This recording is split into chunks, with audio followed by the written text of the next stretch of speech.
Hello, and welcome to another edition of Fantasy Football. I'm your league commissioner and host, Spencer Bach, and soon to be league champion. And we have a special treat for you today. Joining me with a special guest, Tony Backdoor Kreiner, representing the East Division, stopped in to help me co-host this event. How are you doing today, Tony? How you doing, Spence? I can't be happier. I haven't lost in 4 weeks now, and it doesn't look like I'm going to lose anytime soon. So I think the playoffs are a lock, and the trophy is now mine. So we're going to get to that later. I finally got it in, so you all get to see it now. But first, we have a lot of things to go over. Most notable, we have the things you may have missed the last few weeks since we've been away. We've been sick, so yeah. Okay. Tony's going to lead us off. Most notables that we've missed the last couple weeks. Take it away. My own password is Taco Team has lost my last 2 games. Now I'm going to have to fight for a playoff spot in a very tough division. They managed to lose a brother matchup against the Bells Bombers. And it never looks good if you lose the Bells Bombers. So his playoff outlook is growing again every day. Not good at all. Rob's Dripping Wicked team, also in the East, has managed its own 2-game losing streak, so that's helping me out a little bit. And nothing compares to Team Flim Flam's 7-game losing streak. And counting. Move over, Brett Favre. There's a new champ in town. Yeah, that's just terrible. A couple weeks ago, the battle of the top teams, Spencer destroyed Jen by dropping a ridiculous 176 points. Brings his winning streak to 4 games straight. 1 more ties for this year's longest streak of the year. One more. Yeah, where was Megatron at then? Huh? Yeah, let's see how he's doing. Alright, further notes. I need you guys all to vote on the poll about what we're going to do for the trophy and the award money and where we're going to take it out of. Okay. Next, we're going to bring you to the Week 9 matchups. Let's jump right into the Week 9 matchups. First off, we have the Hungry Gators going up against the Dripping Wickets. What the hell is a Dripping Wicket anyway? We feel that Spencer's Hungry Gator team is going to demolish the Dripping Wickets, even with Adrian Peterson, Sidney Rice, and the Lions defense all on bye. We think that the addition of Roddy White really helps out his team. Trade rape. But that doesn't really matter as of right now. We'll get more into that later on. Rob's team has just been struggling lately. He's even with Matt Forte being the beast that he's been this year, we just don't think that his team has enough firepower to match up with the Hungry Gators. The only thing that's really helping him out right now is that Darren McFadden is out with an injury and Michael Bush is sitting on his bench. Huh? Didn't record. The next matchup we have is Chica Victorioso versus the Blanket Faces. Now, this one, we're going to have to give the edge to the Blanket Faces. The main reason is because no Calvin Johnson, so that means no double touchdowns this week. And there's no D'Angelo Williams, so it looks like Jen's going to have to start Mike Tolbert, who is not fully 100%. So we don't expect a big game out of him. It's kind of like being the smartest person in a special ed class. Even with the absence of Hakeem Nicks this week, Michael Vick has been on a tear, and he's looking for revenge. So we have him beating Chicago by a landslide and racking up close to 35 points and putting the team on his back. Next matchup that we have might come as somewhat of a surprise. We have Jim Shot, You Have No Shot, beating Mike Bell's Bombers. The reason being, Matt Stafford, Mike Bell's great quarterback as so far this year, is out on bye. The only other quarterback that he has is Kevin Cobb, who's doubtful at the moment. He also has Peyton Hillis, who's hurt. Dustin Keller, Hands of Stone, has to go in and start for him because his normal tight end, Vasante Shenko, is also out on bye. Over to Jim's team, he's going by the addition by subtraction route. Even though he traded away Roddy White, he's starting DeMarco Murray, who's been on somewhat of a tear, even though he only had 7 points last week. He still has a ridiculous wide receiver core, and Eli Manning's a serviceable quarterback, and serviceable means good enough to beat Mike Bell. Now we have Steve's bacon-flavored cheese holding on to the division lead against JR's The Replacements. seeing how 75% of his team is made up off of people that nobody wanted and left to free agency. I just don't see it working out for him this week. Since LaShawn McCoy has been on a tear, scoring a touchdown every game this season, we feel he's going to continue his streak, along with Vincent Jackson, who's been waiting to break out on another big game. And since they're playing the Packers, you know it's going to be a shootout. And let's not forget about Matt Ryan going against the Indies defense, who have kind of been the savior for struggling quarterbacks this year. So I'm pretty sure they're going to make Matt Ryan look like a goddamn all-star, even though Indy gets the win. Let it rain cheese. The next matchup breaks my heart a little bit just to say it, but we have Mean Machine 35 putting a whooping up on Dell's Team Flim Flam team. The reason being, Dell doesn't seem to know who to start. Last week he started Joe Flacco again over Tom Brady. This week it looks like he's going to do the same thing. He also has Ray Rice going up against a tough Pittsburgh defense. I just don't see him getting a win. Mike Neufeld is also expected to get LeGarrette Blount back. He, however, will be missing his all-star quarterback, Cam Newton. Mark Ingram is also out. Who knows if he'll ever get Peyton Manning back. Again, we just don't think that Dell's team has enough firepower to compete with his brother-in-law, Mike Neufeld. Dean's Scottish Shanks are no match for the Passwordless Taco this week because of one reason. One man, Aaron Rodgers. I put the team on my back. I'm Aaron Rodgers. Beanie Wells, even with an injury, wasn't supposed to play, had 86 yards and a touchdown against the tough Ravens defense. And since Ahmad Bradshaw has a broken foot, it doesn't look like he's going to get much playing time whatsoever. So it's not looking good for the Scottish Shanks. And since Chris Johnson's playing with a chip on his shoulder this week, playing against his old team, the Scottish Shanks, we feel he's going to go off for 200 yards and maybe a pair of touchdowns, just to stick it to you. So sorry, Dean, but this is another loss. Get used to it. And that wraps up this week's matchups. All right, and now we have the current standings. As you can see, in the East Division is looking like the toughest right now, with the Tacos, the Wickets, and the Faces all tied at 4-4, with the Cheese leading the division by 1 game. Now this division could get tricky, seeing how they've all got 3 divisional games left at the end of the season. So this division is still anybody's game. In the Central, it looks like the Hungry Gators already have the playoffs locked up and a first-round bye. So congratulations to the Hungry Gators. We're proud of you. We couldn't expect anything less from you. And as a side note, you have no shot. It's looking like they don't have a shot. In the West, Chica Victorioso is holding on to a comfortable lead, but it's not looking good for her team. With Mike Tolbert being the newest addition to her IR list, with 3 divisional games left, she could lose the lead. And it could go to anybody. Well, not Team Flim Flam. But maybe the Bells Bombers. But it's not looking good. And maybe the Shanks. But I don't think they have it either. Anyway, okay, so it looks like Chica Victorioso is going to win that division as well. Next, we're going to take a look into the future, looking into each team's remaining schedule and how we think that they're going to do and give you a projected playoff bracket. We're going to start with the bacon-flavored cheese. We have him going 3-2 in his last 5, 1-2 in the division, winning only to the Blanket Faces. The Dripping Wickets, even though started off great, has a 2-game losing streak and continuing with 2 more losses, followed by a win and then 2 more losses. Finishing with 1-4 in the next 5 games. I don't think he's going to make the playoffs. I don't think there's any way that he can come out of the slump that he's in. So, I'm sorry, Dripping Wickets. It's been a good year. Maybe next year. All right, the password is Taco. With the remaining schedule, we have them winning 4 out of the next 5 games, including all 3 divisional matchups, but losing to the Hungry Gators.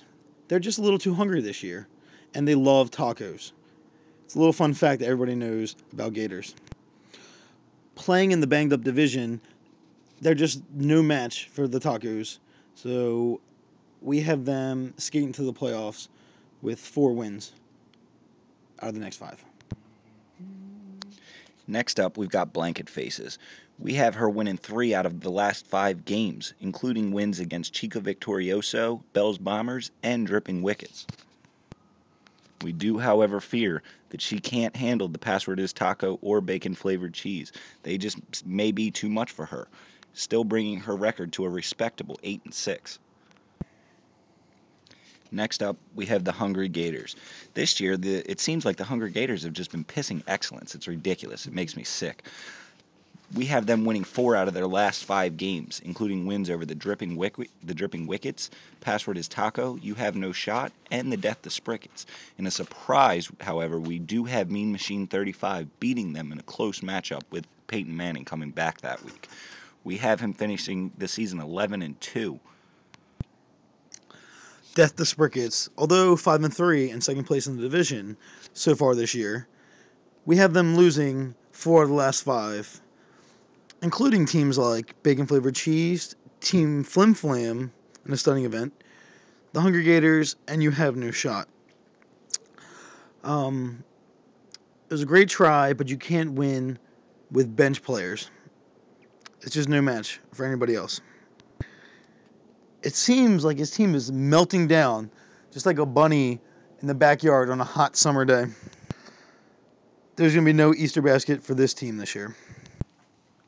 Next up, we have You Have No Shot, winning 4 out of the last 5 games. The reason that we feel so strongly about this team is there's a rumor on the grapevine that he's firing his head coach, Dylan Schott.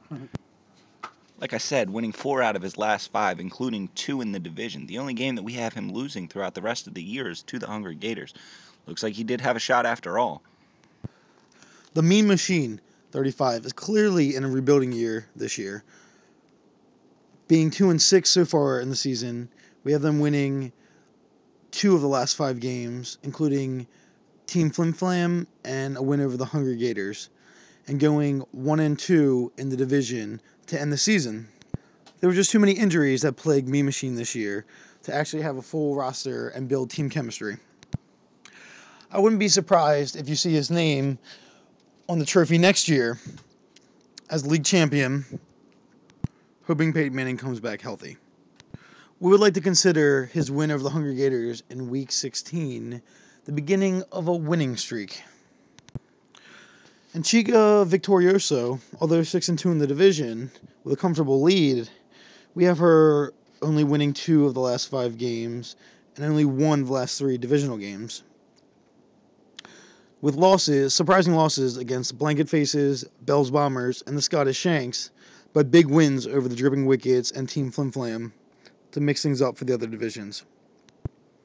Still ending with the divisional lead, we have Chica Victorioso struggling with all these injuries and a few more injuries to be named later. That's what happens when you fuck black dudes. You limp into the playoffs.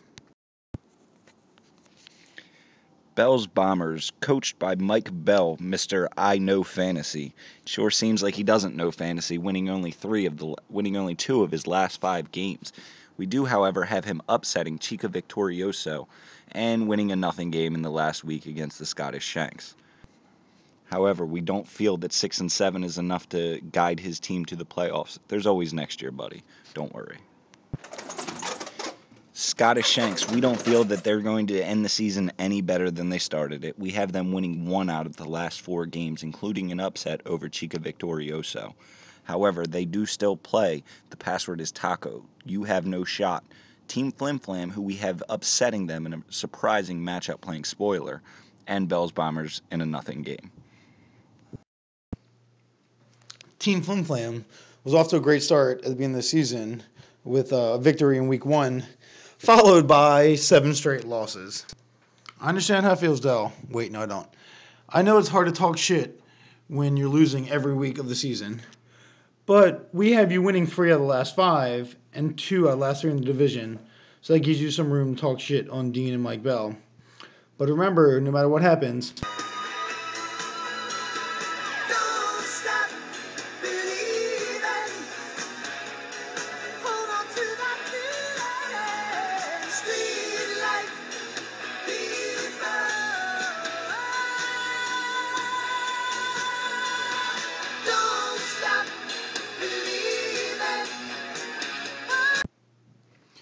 brings us to our projected end of the year standings. In the East, we have the Password is Taco ending the season with an impressive 8-5 record,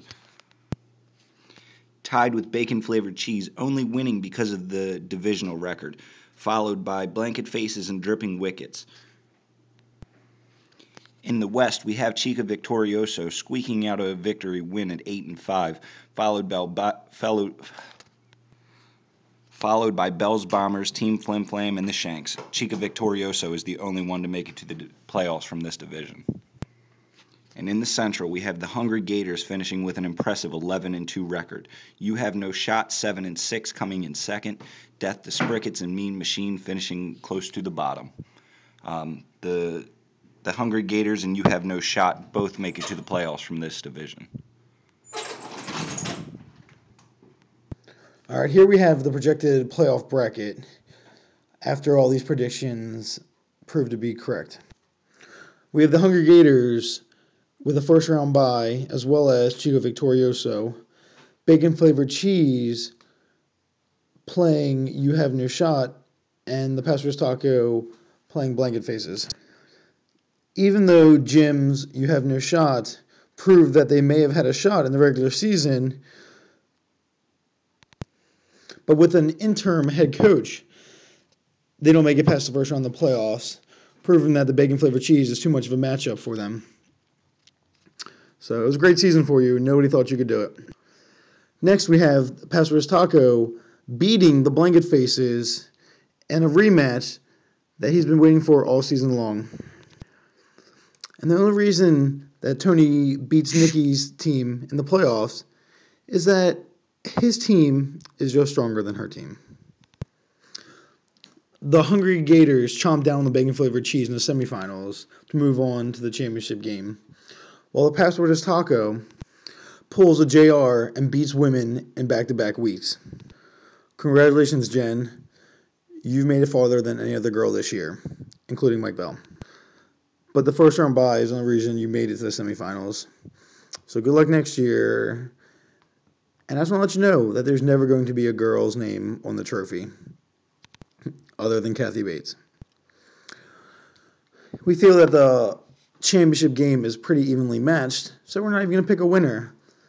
That's going to be determined later on in the series. We'll announce the winner after week 10. There you have it. That's the projected playoff bracket. If you don't like it, suck it. Hello, and welcome back. Now it's time for this week's edition of Come On Man! With me, your host, Spencer Bach, and our guest speaker, Tony Chronic. So Tony, who would you give the Come On Man to this week? That one's easy. My Come On Man this week definitely goes to Jim and his current head coach for dropping David Nelson after trading away Roddy White. Why make the trade if you're just going to drop the player? Come on, man. What about you, buddy? All right. I don't know if everybody is aware of this, but Deathless Sprickets general manager J.R. Merritt decided to veto my trade not once, not twice, but 3 times. I mean, who vetoes a trade 3 times? But it went through anyway, so you're all beat. And come on, man! For the 3rd week in a row, JR has been on this list. So now it's time to get on to the Get Some Award. So Tony, who is your Get Some Award this week? That's another easy one. This one also goes to the Shot family. Jim, it's about time that you fired that head coaching award. Go out there and get some, buddy. How about you? Mine just so happens to be the Shot family as well, but the other side, the other half of the Shot family, with Jen Schott for beating her husband like a stepchild, a middle stepchild, or Mike Bell. So go get some, Jen Schott. Get all the wins you can. You're going to need them later on this year. So now, as some of you may already know, the trophy has finally came in. So I just want to give you a peek of what you're all fighting for coming in 7 weeks.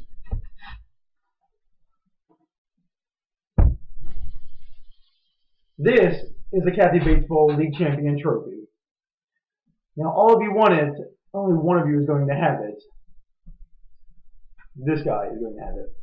So you can admire it right now. I'll show you once my name is engraved. We're going to pass it down from year to year. We have 12 years on here, so hopefully everybody is still living by then. Still. Any further notes? I think you covered it, buddy. That's it. Okay. Well, thank you all once again. It's been a wonderful week. Good luck, and peace out, bitches.